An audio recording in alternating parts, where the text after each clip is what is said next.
Hello everyone, you're on the GeekBox YouTube channel. Today you will find out how to share games on PlayStation 5 between accounts. Let's go. On your account, open the settings.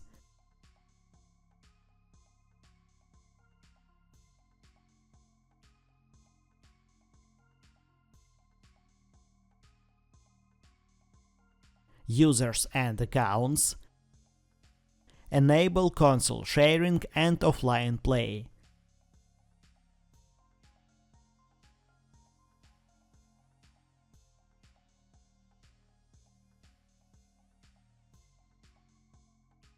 Switch user. Add user. Log in to the second account.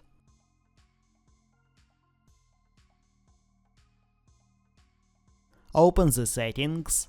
Users and accounts. Enable console sharing and offline play. Now you can install games on your console from both accounts.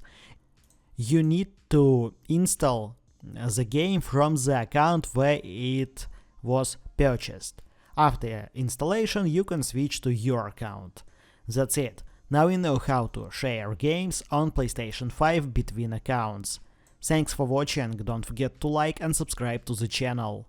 Good luck and see you soon.